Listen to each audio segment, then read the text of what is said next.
Right now, inside the womb, something deeply strange is happening to your baby. Your baby is floating in warm fluid, peaceful and weightless and small. And every 30 to 40 minutes, they pee directly into that fluid. Then they swallow it back down without hesitation. Not by accident, not just once, continuously, all day and all night, for months on end without stopping. This is not a glitch in the system somewhere along the way. This is the system working exactly as it was designed to work. By the third trimester, the fluid surrounding your baby is almost entirely their own urine. Recycled, swallowed, processed, and released again in a quiet, endless biological loop. Most parents never hear about this part of pregnancy at all. It sounds disturbing on the surface, like something has gone terribly wrong inside. But this cycle is one of the most important things keeping your baby alive. Without it, their lungs would simply not grow at all. Without it, doctors would be racing the clock to save them somehow. So, let's walk through what is actually happening in there right now. Around week 10, your baby's kidneys quietly begin doing their job for the first time. They filter, they process, they produce urine for the very first time ever. That urine has nowhere to go but out into the surrounding space. So it flows into the amniotic sac, mixing with the fluid your baby floats in. At first, the volume is tiny, barely measurable at all by any device. But your baby keeps growing, and the kidneys keep working harder every single week. By the second trimester, urine production becomes the dominant source of amniotic fluid. Your body stops being the main supplier of that protective fluid. Your baby takes over completely from there on out. And here is exactly where the loop closes in on itself. Your baby is also swallowing constantly, around the clock, constantly, instinctively, the way they will one day swallow milk from a bottle. They drink the fluid surrounding them, sometimes by the cup, every single hour. That fluid travels down their developing throat and into their tiny stomach below. It gets absorbed into the bloodstream, just like a sip of water would. Then their kidneys filter it again, producing more urine to release outward, which goes back into the sac, which they drink again moments later without thinking, over and over and over and over again. By the third trimester, the math becomes almost unbelievable to think about deeply. Nearly all of the fluid your baby floats in came out of their own body first. You read that right. Your baby is drinking their own pee, almost exclusively for months on end, and it is keeping them healthy in every way imaginable. This is the part that breaks most people's brains a little bit. Because nothing about that sentence sounds healthy in the world we live in. But the womb is not the world outside the body. The womb plays by completely different rules than anything we know up here. Inside that sealed, sterile environment, urine is not waste in the way we imagine. It is fresh, filtered, clean fluid your baby's body just produced moments before. There are no bacteria inside the amniotic sac at all, anywhere. There is no exposure to air, no contamination, no germs to worry about there. The fluid is sterile in a way nothing else in human life ever truly is. It is also full of nutrients, hormones, and proteins your baby needs to grow strong. Some of those nutrients come from you, crossing through the placenta in steady waves. Some are produced by the baby themselves inside their own tiny growing body. Every time they swallow, they absorb a little more of what they need. So this loop is not just basic survival happening in there. It is nourishment. It is rehearsal. It is one of the strangest gifts the human body ever gives to its young. Now, let's talk about why this matters so much for the lungs specifically. Because this is the part most parents have never been told about before. Your baby cannot breathe air inside the womb at all, ever. There is no oxygen to inhale, no atmosphere to fill little lungs with there. But the lungs still need to practice expanding and growing every single day. So, your baby does something genuinely remarkable inside that warm, dark fluid. They breathe in the fluid itself. They pull amniotic fluid into their tiny lungs, then push it back out again. This happens hundreds of times every single day without ever stopping. It is a kind of dress rehearsal for the moment they are finally born. And for that rehearsal to work properly, there must be enough fluid available always. The cycle of peeing and swallowing keeps the volume exactly where it needs to be. If your baby stopped urinating, the fluid would slowly disappear over time. If they stopped swallowing, the fluid would build up dangerously high inside there. The loop is what keeps everything in perfect, delicate balance constantly. It is what keeps the lungs stretching, growing, and developing the air sacs needed. Without this cycle, the lungs would never reach the size required to breathe air. A baby born without proper lung development faces terrifying odds at the moment of birth. Doctors call the condition pulmonary hypoplasia, and it is brutal to witness firsthand. Tiny lungs that simply cannot expand, no matter how hard the baby tries. This is why the pee and drink cycle is not gross at all when you understand it. It is sacred in a quiet, biological way.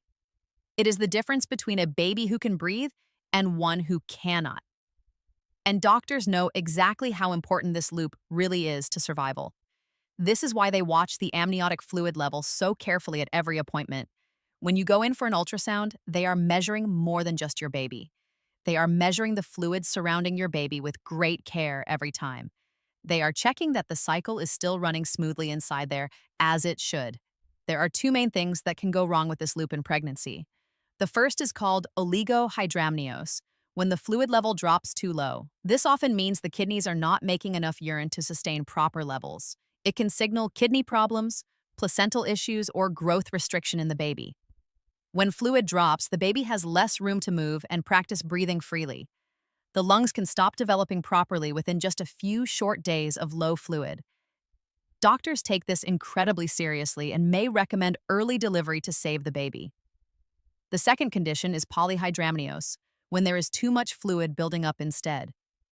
This often means the baby is not swallowing enough of the fluid back down. It can signal a blockage in the digestive tract or a neurological issue at play. The fluid keeps coming in, but has nowhere to actually go anymore. The uterus stretches dangerously, increasing the risk of preterm labor for the mother carrying.